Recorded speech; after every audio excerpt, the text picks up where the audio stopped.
This is not just a story about classrooms. This is not just about exams or degrees. This is about the systematic collapse of nation's potential. Indian education is the Indian education system deeply flawed? Indian education system. In 2022 alone, India recorded over 1.7 lakh suicides. Of them, 13,044 were students.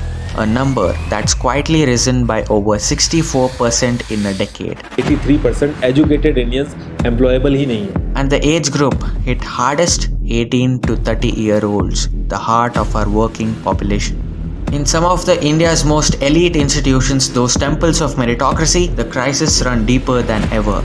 Surveys reveal that over 76% of first-year students in these institutions suffer from academic stress. More than 80% of doctoral researchers battle anxiety and depression. And the so-called cream of the nation, only 8.25% find jobs that actually match their education. The rest are either unemployed or worse, underemployed. This is not just an education crisis, this is national productivity crisis. Yes, India में education system is screwed up.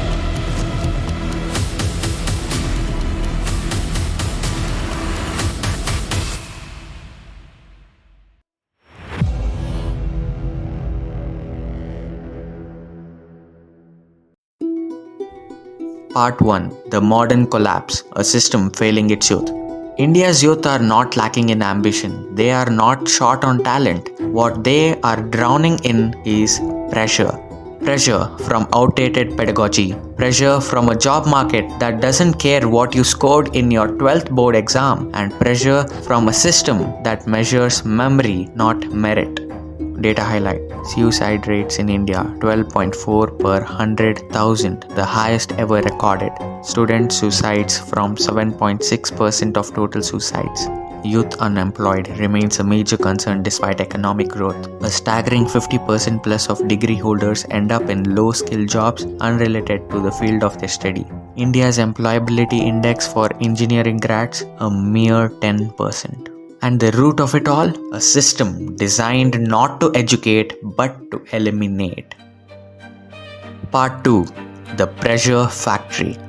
From the moment a child enters the Indian schooling system, the clock starts ticking. Rote learning is glorified. Curiosity is punished. Failure isn't a stepping stone, it's a stigma. By the time a student reaches a so-called top institution, they have already endured years of coaching centers, sleepless nights, and crushing expectations.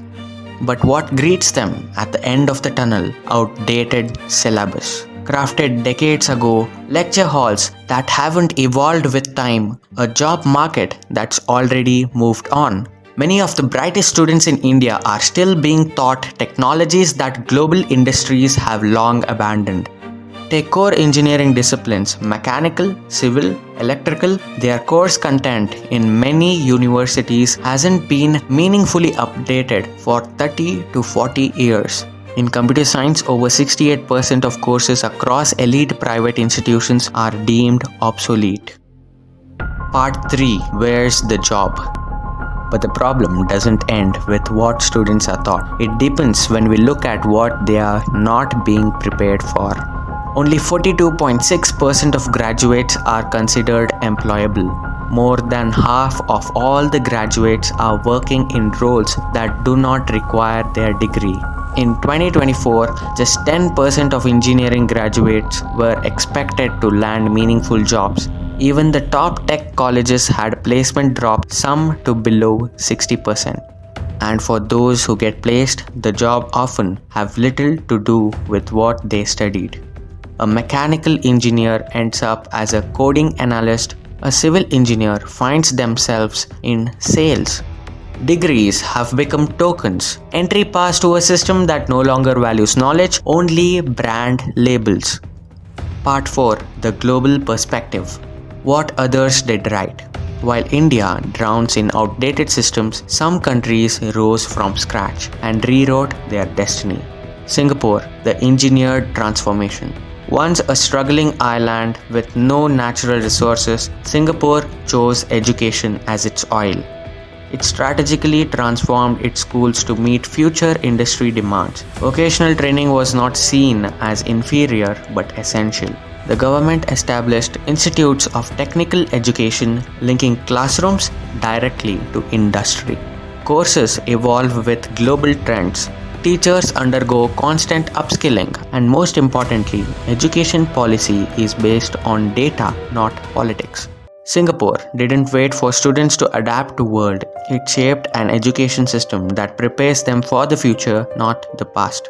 China, from revolution to innovation. China's post-1978 reforms invested trillions into education. Projects like 211, 985 and the double first class strategy turned local universities into global powerhouses. They didn't just stop at primary education. China launched talent programs to reverse brain drain, building research hubs that now dominate global AI and semiconductor industries. Israel, education amidst adversity.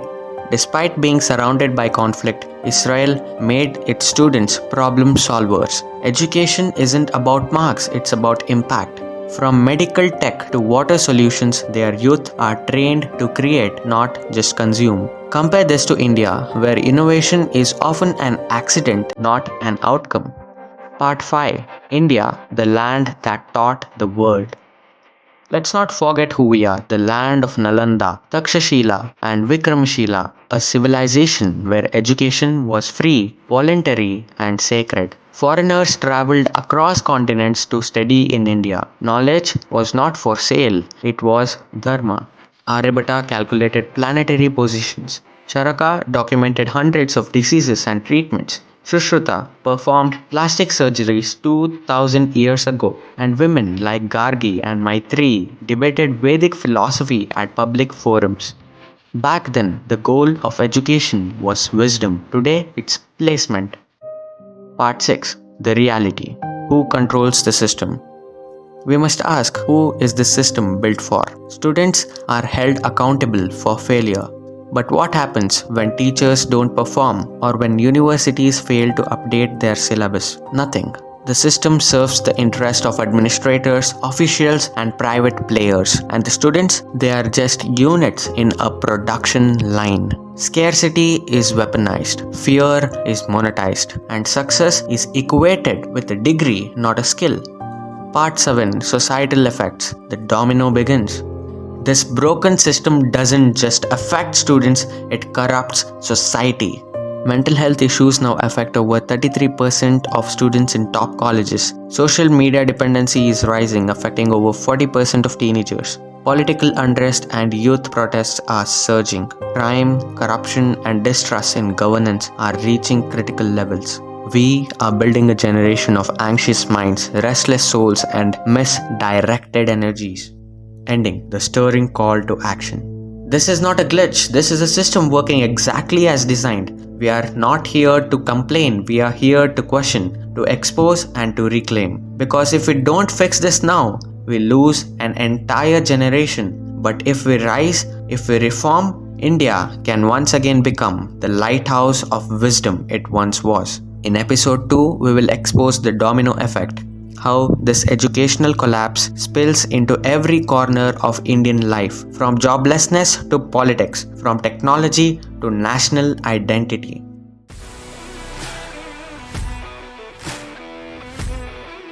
This is more than a documentary, this is the beginning of revolution.